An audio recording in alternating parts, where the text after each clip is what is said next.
Okay, 50 miles. Is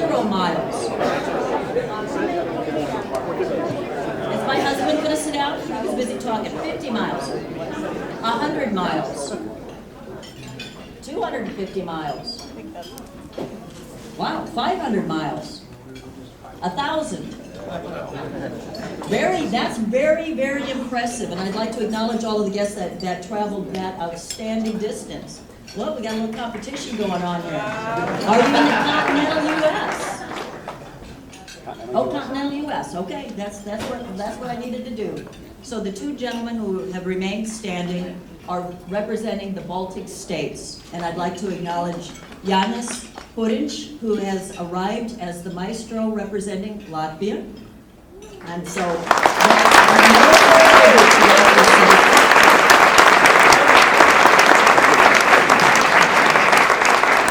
and then I would like to invite toward the stage Gediminas Ramanauskas, who is the maestro representing Šiauliai, and that is the University of Nebraska at Omaha's sister university relationship. And I'd like to, a show of hands, how many people have actually been in the Baltic states? See, I'm getting all choked up. That is an amazing tribute to Dr. Saker. So I'd like to invite Dr. Ramanauskas and Jurgita Kuchkutin to come forward here.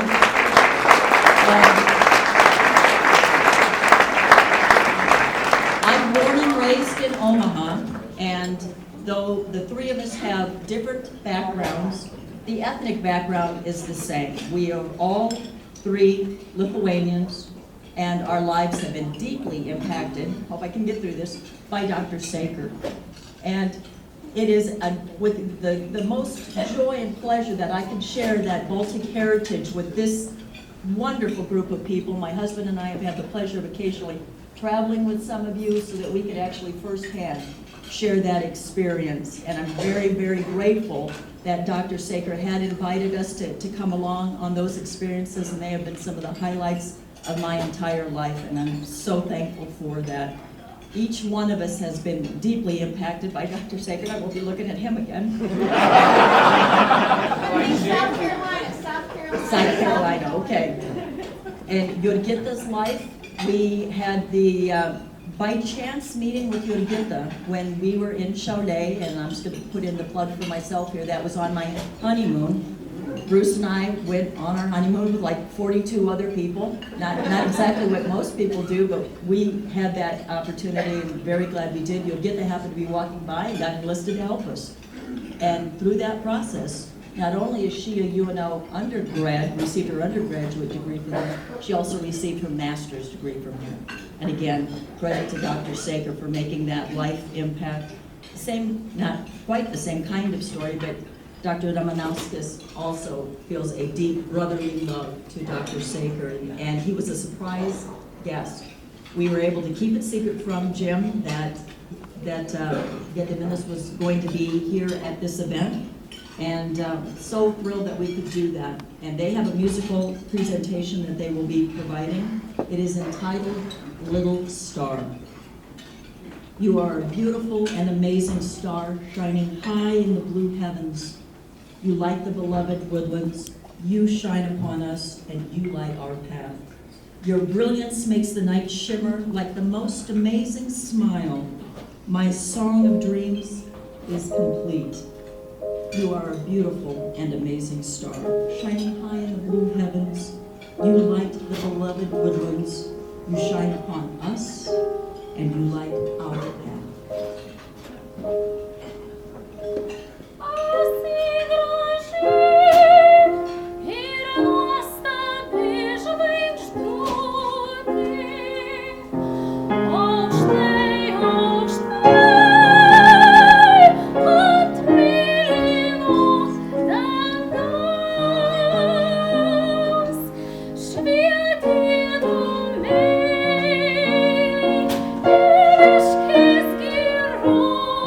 She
I have special gift for Šiauliai University.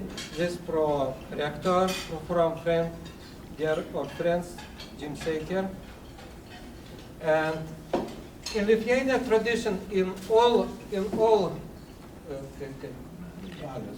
In all major events like this, mes visada visi turi gėles. there's always flowers involved. Tai todėl negalėjom tokiam geram draugui neatnešti mūsų tradicijos. And because Dr. Saker is such a deep and good friend to us, we want to continue that tradition across the sea, and we have this gift to provide him. Bet šitos gėlės tai nuvys. And the fresh flowers, unfortunately, will not last very long. Bet aš dėl to mes paėmėm gėlę, šitą gėlę, kad jis prisimintų mus ir niekad nenuvys. And this flower will never fade.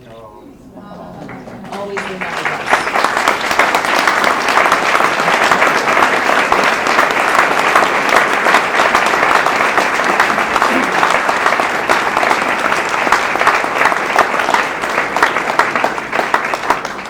I'll have a little more to say about this young man later, but you should know that in our new home in South Carolina, we have a sunroom, which is our entertainment room, where the TV and the sewing machine is, and it's actually the Lithuania room, because we have artwork that we purchased from Lithuania, gifts of Gediminas and Zeninas and the director and other people, but the whole room is filled with beautiful works of art from Lithuania.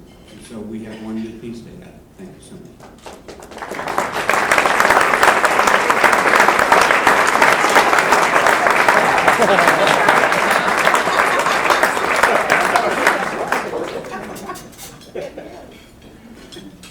They painted, they airbrushed the hair in. So.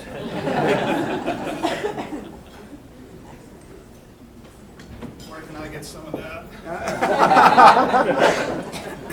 Good evening.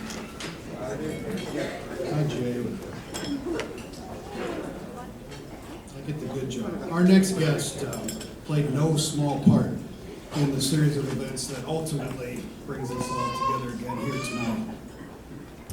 He was born and bred right here in Nebraska. He attended Midland College, and upon his graduation, he volunteered to serve his country. A stint in Army counterintelligence took him away from Nebraska. When his hitch was up, he came home to pursue his passion. He began his career in education when he became a teacher and a principal of a small school near his hometown of Columbus. He went back to school himself and obtained both his master's and his doctorate in education from the University of Nebraska. Opportunities rose, again taking him away from Nebraska. He served first as a professor and later as Dean of Education at Arizona State University. In between his positions at ASU, he served 4 years as assistant to the president at Cleveland State University. But then he came home once again and took the helm at UNO. Under Del Weber's leadership, UNO shed its West Dodge high image. The campus grew, degree programs multiplied, and many things changed. Perhaps most importantly, he found a new band director.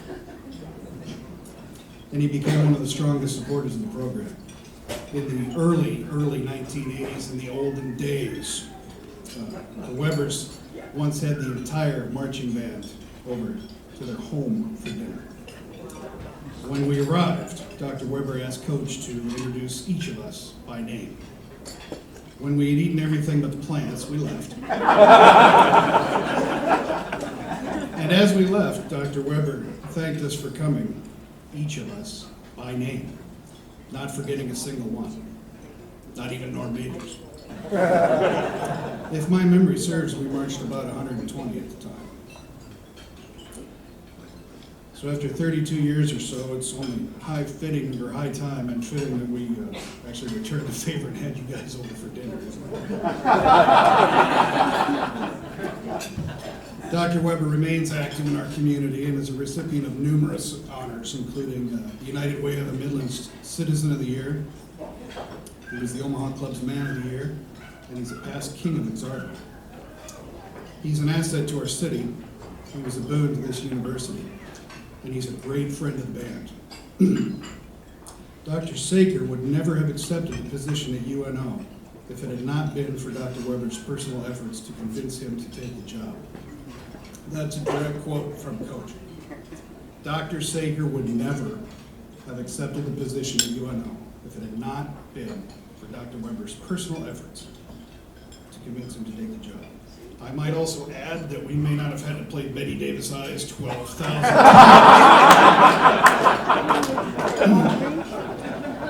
But then again, we would have never had 78. We would never have known the simple joy of a crisp apple after halftime on a Saturday evening at Kiddingly Field. We would never have had a version of On Wisconsin as our secondary fight song. But we would never have had the experience had it not been for Dr. Weber's personal efforts to bring Dr. Sager to UNO. So it's my distinct honor and privilege to introduce Chancellor Emeritus Dr. Del Weber.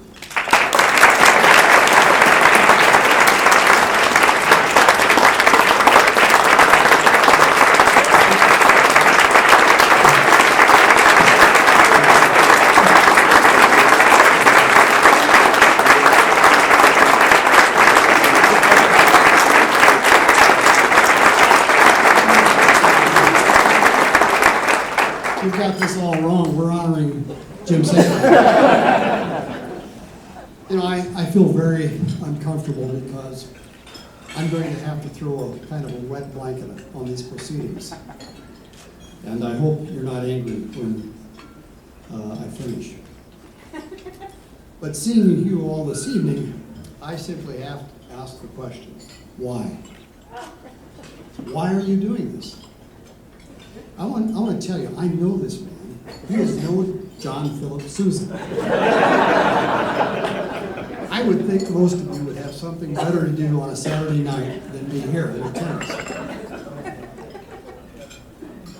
Jim Saker has elected to leave the hallowed halls of UNO to become a capitalist, if you could imagine, and seek his fortune of all things as a dairy farmer. So why would you honor him? Either you have all been taken in, or you're in the wrong place. And I did note when I came here this evening that there's another group that are meeting down the hall. Maybe some of you simply came here for a free meal. Seriously, I'm puzzled. From where does all of this affection come? From what I've been told, I have to conclude that this is a man without compassion. I'm hearing some different things tonight. But I'm told that when one of his bass players fell off the riser in a performance at the Orpheum, he dropped his baton, ran to the fallen student. Now you would think that the first question he would ask is, "Are you all right?" "No, not Jim." He said, "You sure you didn't hurt the bass?" Let me give you another example of his behavior. One time Professor Saker was exhausted with the performance of one of his percussionists. Finally, tired of trying to keep the drummer on the beat, he let all of his frustration show right in front of the band.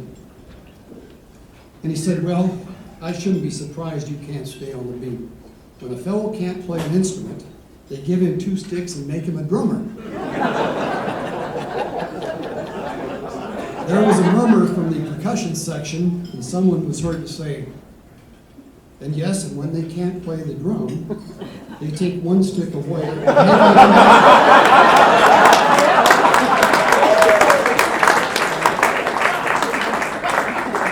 Or why would you have an evening like this for a man who is so clumsy that he lost control of his baton, jammed it up his nose, and had a monumental nosebleed all over his tux?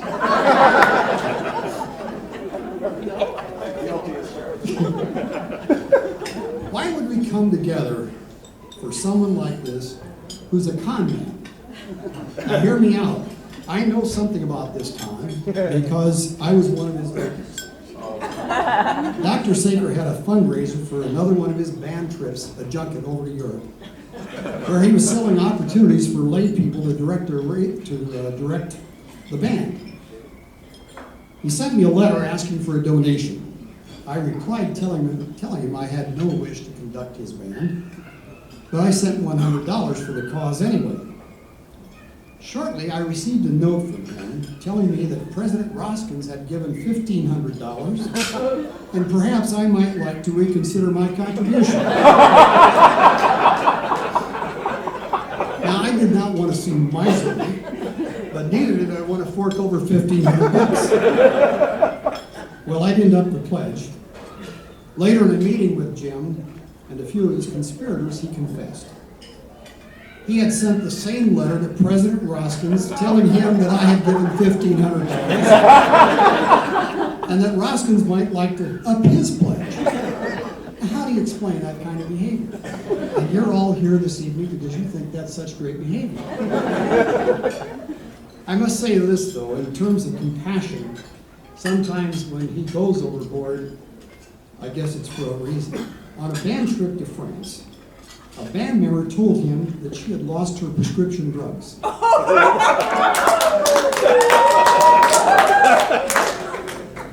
And that although she could get by without 3 of them, there was one she simply had to have. Dr. Saker went to the pharmacist with her, pleading, yes, even begging the pharmacist to give this very attractive young lady a prescription. Jim had no idea he was begging for birth control pills.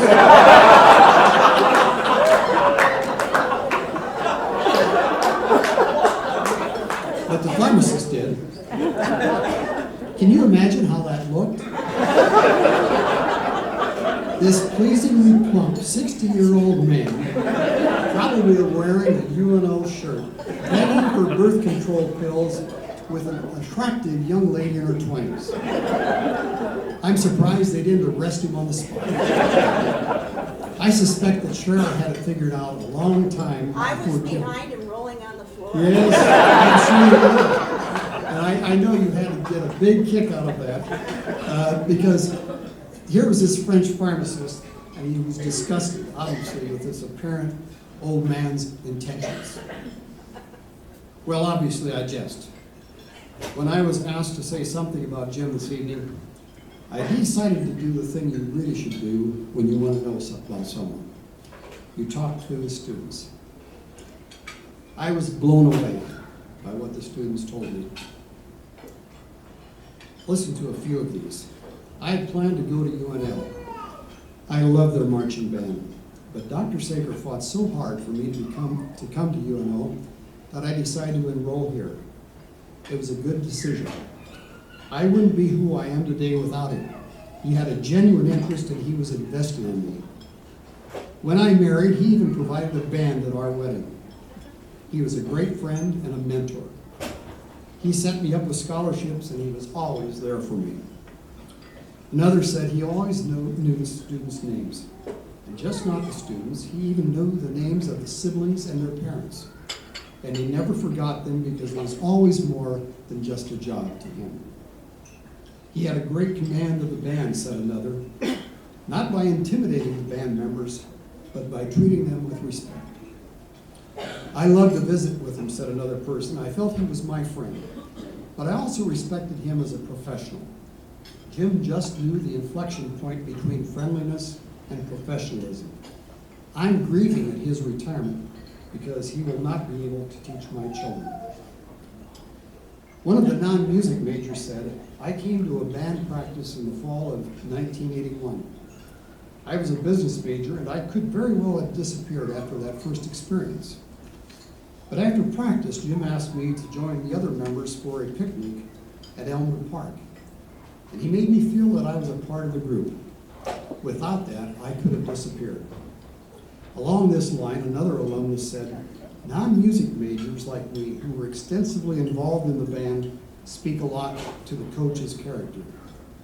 We did not have to be there, but we wouldn't have traded that experience for anything.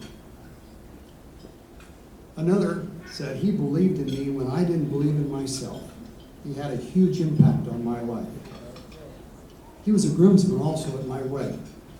And this comment perhaps was the most telling about Jim's character. One of our band members was hurting financially. Jim decided to have a lottery to which all of the students contributed. He asked each of the students to put this person's name, and this person's name only, in the hat to ensure that that person won the lottery. It was clear from the comments that the students were talking about someone who was more than a teacher and a band conductor. They were describing a man of incredible caring, an extraordinary sense of what being a professor is truly about. What they were telling me was that this was a man who was an exemplar of what it means to be human and how you should relate to people. A man who was interested in each and every student, not because it was his job, but because he genuinely cared for them. I can tell you he was also a leader, in addition to all those other things, because of what he did during his time here. When I came to UNO in 1977, the band consisted of 45 members dressed in sagging, tattered uniforms. The band didn't play that well either, and their marching left much to be desired. We had lost our previous director of band, and Dr. Saker was a candidate for the job. We were impressed with him, and we wanted to hire him. So we made a job offer. He went back to Ohio, and he turned us down. So I got on the phone and I called him. I told him we would increase his salary 50%, buy new uniforms, provide a scholarship for every band member, and do whatever else we needed to do. Of course, that was all a lie. But he was young and he was gullible. He came to UNO, and it was a great day for this institution. John, there's some truth to that. John Lennon once said, life is what you do when you're waiting for something to happen. But Jim didn't wait for it to happen. He got right to work. One day prior to the start of school in August, I went for a walk on the campus. As I left the building, I saw Jim practicing the band on the oval. They were marching from one end of the oval to the other, back and forth, back and forth. And I was alarmed. I thought, sure, we made it clear to him that we wanted a band instructor, not a marching king. I couldn't find an instrument in the whole bunch. So I talked to Jim and I said, perhaps you misunderstood, Stan. We didn't advertise, nor did we want to hire a marching instructor. Oh, he said, don't worry. These students aren't able to play and march at the same time. I said, you've got to be kidding me. Jim said, no, we're going to have to do this for about 2 weeks, and then we'll let them have their instruments. I don't know whether he was kidding me or whether he was really kidding. He wasn't kidding.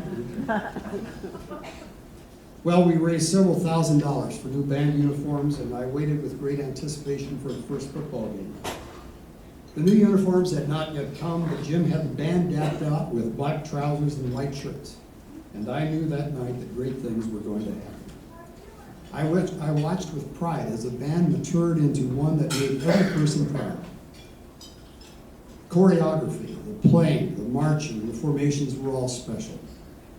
My guess is that as many people came to the games for the performance of the band as for the game itself. And as it grew, the band carried UNO's name across the state, and indeed across the globe. Jim's professional stature also grew.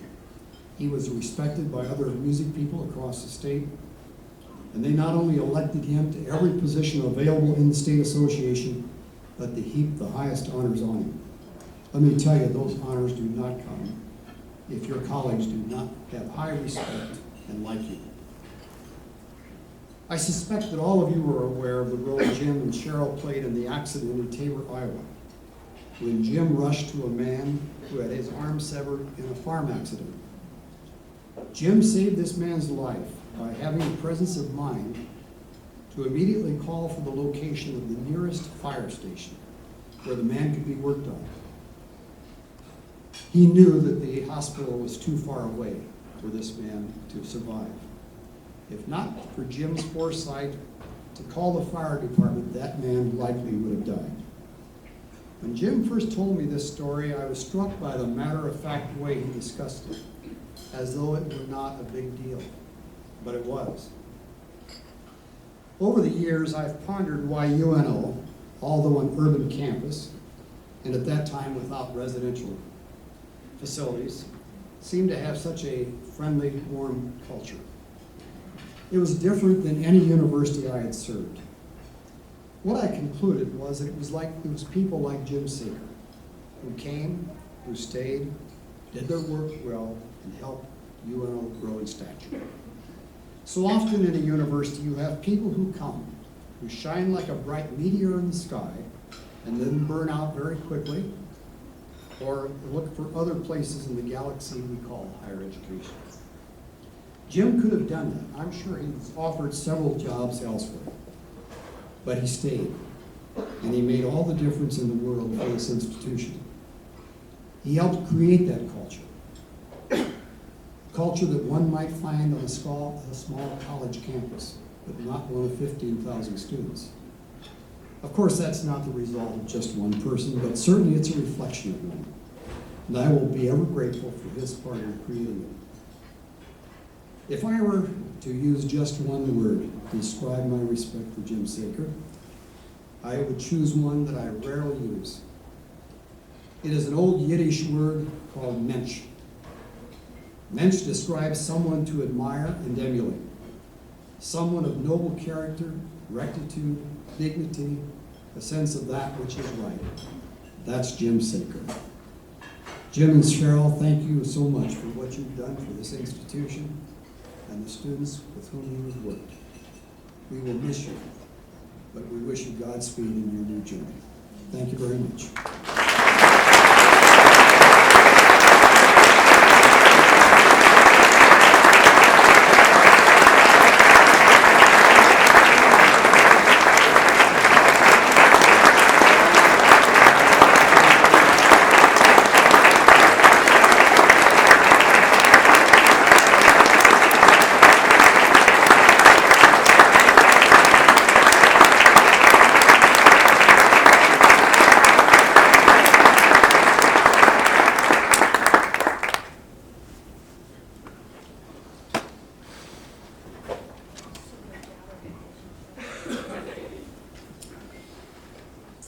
Good evening, my name is Pete Madsen. I'm the coordinator of jazz studies at UNO, and I've had the distinct privilege of working with Jim for 14 years and have a few remarks to make before I introduce our musical guest for the evening. Before I do that, though, Jim asked me to read a note here on behalf of Chancellor John Christensen, who was not able to be here this evening, and he sends his regrets. But Chancellor Christensen says, "Congratulations, Dr. Saker, on such a well-deserved retirement. We can't thank you enough for your service to our campus, our students, our community, and our state, not to mention throughout the world. You are such a great ambassador, and your leadership was critical to the development of arts on this campus. I am personally grateful for all you have done, and know I speak for all faculty and staff when I say, well done, my friend." And that's from Chancellor Christensen.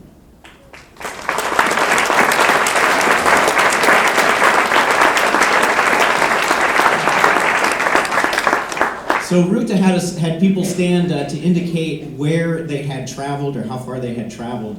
And I'm curious, this is quite a makeup of individuals here. If you've known Jim for 1 year or longer, would you please stand up? 1 year or longer if you've known Jim.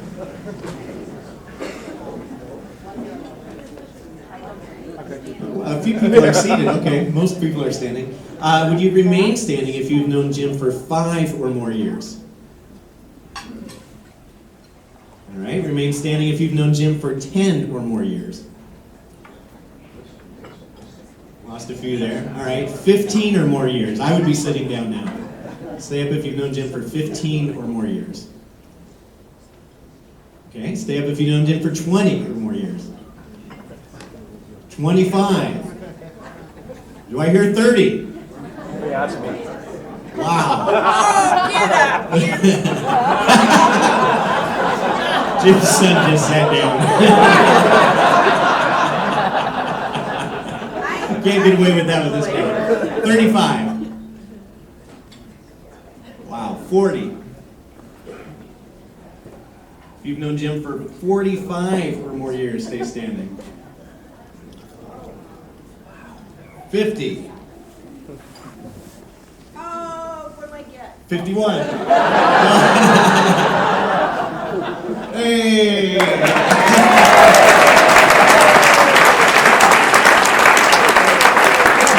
Cheryl, how long have you known Jim? 50 years. 50 years, okay, very good. Yeah, she asked what she won. Another 50 years. Yeah, but our new life, it's worth it. Look at blushing. So I was asked a few weeks ago to summarize in 3 or 4 sentences what Jim has meant to me during the 14 years that I've had the pleasure of knowing him. And while it's extremely difficult to narrow down 14 years into just a few sentences, here's what I came up with.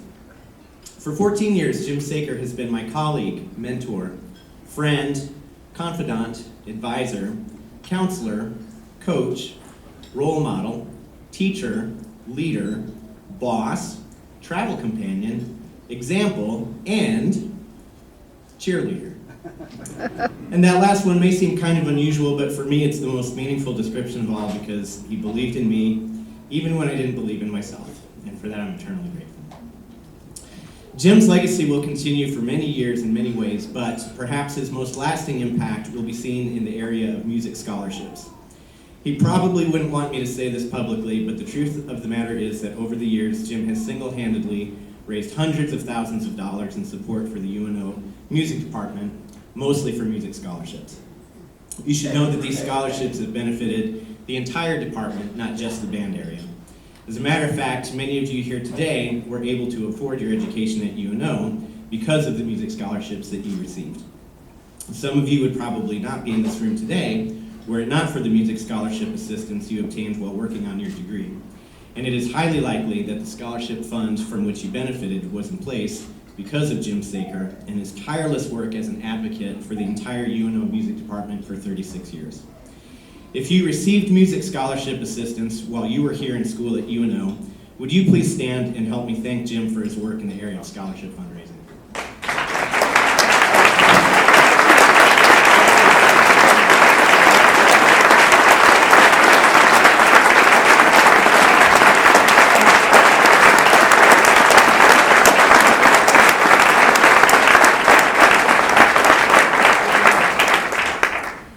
While Jim, along with many others, have established a firm foundation in the area of music department scholarships, we have a critical need for additional scholarship support so we can continue to attract the finest students to UNO and remain competitive with other institutions in helping students financially during their time in school. The James R. Saker Symphonic Wind Ensemble Leadership Scholarship Fund has been set up specifically to support students who play in the bands at UNO. If you're interested in helping the UNO bands thrive in the post-Saker era, you have the opportunity to do so this evening. There are pledge cards at each table that you can fill out and turn in at the registration table tonight, or you can donate online or by mailing in the pledge cards in the envelopes that are provided at your table. UNO Bands does need your support, and UNO Bands appreciates your support of the James R. Saker Symphonic Wind Ensemble Leadership Fund. If you have any questions about this, I'd strongly encourage you to speak with Renee Redding. Where's Renee? Maybe Renee could stand over there. Renee is our representative at the University of Nebraska Foundation that helps our department and our college greatly with our scholarships, and so you can ask Renee if you have any questions. Thanks, Renee. So now, without further ado, it gives me great pleasure to introduce our musical guest for this evening. Karin Allison is one of UNO's most esteemed music alumni. As far as I know, she is the only one of our alumni to have been nominated for 4 Grammy Awards. And after graduating from UNO, Karin completed stints in Minneapolis and Kansas City before settling in New York, where she lives now. That is, she lives there, except she spends about 2 out of every 3 days on the road touring in the US and also abroad. I'm so thrilled that Karin was able to squeeze in this visit to Omaha to help honor Dr. Saker, because she is in the middle of touring with an all-star group of musicians celebrating the 60th anniversary of the Newport Jazz Festival. And she agreed to take a break from playing with people like Randy Brecker, Annette Cohen, and Larry Grenadier to come sing for you this evening. So please help me welcome former UNO Wind Ensemble member, Karin Allison.